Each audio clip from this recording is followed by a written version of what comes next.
Sur un autre sujet, un peu plus tôt, je vous entendais vous enorgueillir de votre bilan en matière de langue française, parce qu'effectivement, ça faisait partie de l'une de vos 7 priorités.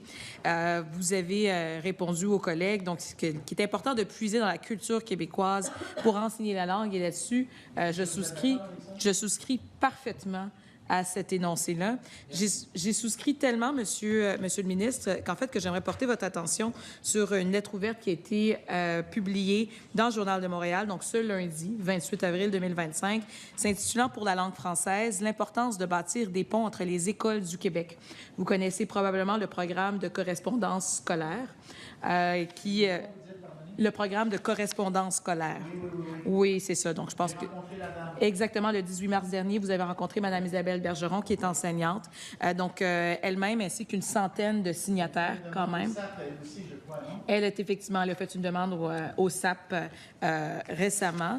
Mais vous comprenez que son programme ici, donc elle nous parle donc de, en fait, l'ensemble des signataires nous parle de l'importance d'une langue française incarnée et nous disent que dans ces lettres, un peu comme vous le soulignez un peu plus tôt, donc les élèves discutent du film, de la musique ou du livre québécois le plus récemment apprécié.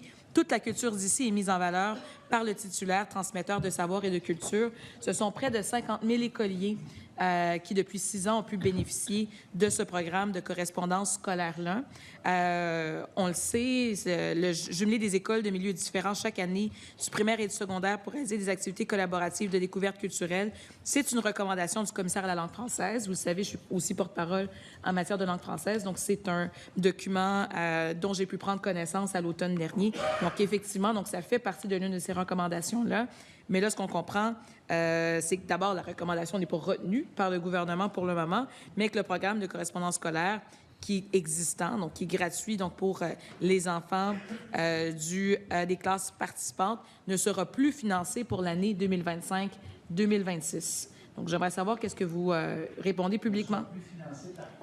Bien, par le ministère de l'Éducation pour l'année 2025-2026. À ma connaissance, on ne le finançait pas, cet organisme-là.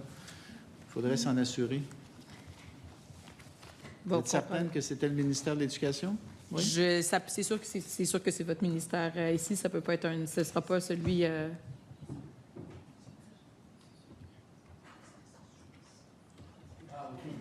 qu'on indique, c'est que c'est son centre de service scolaire. C'est le centre de service scolaire directement. Qui finançait, mais c'est pas par l'entremise du SAP ou par un autre programme. Là. On ne parle pas de la même chose.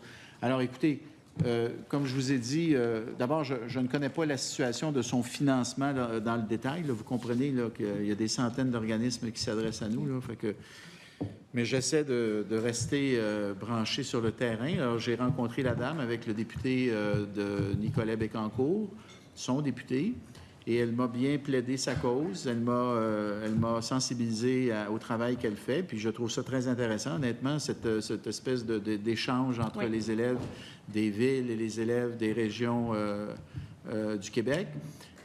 Donc, c'est très louable.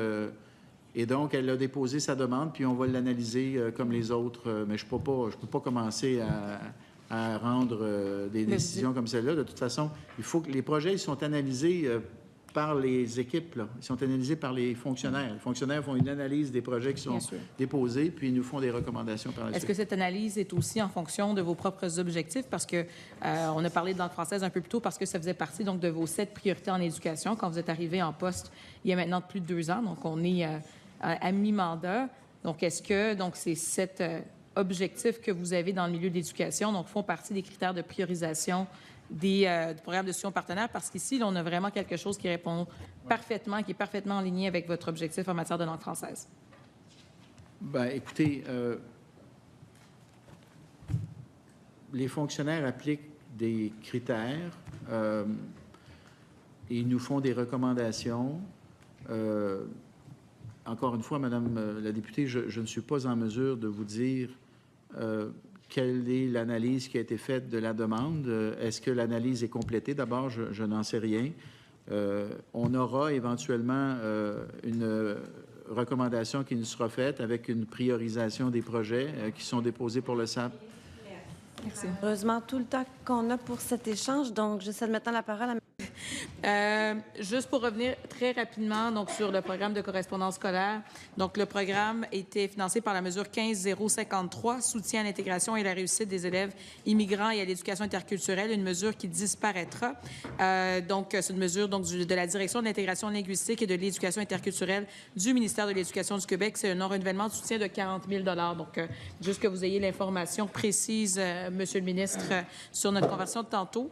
Mais je vais poursuivre ce que on vient de parler donc du plan de prévention de la violence et de l'intimidation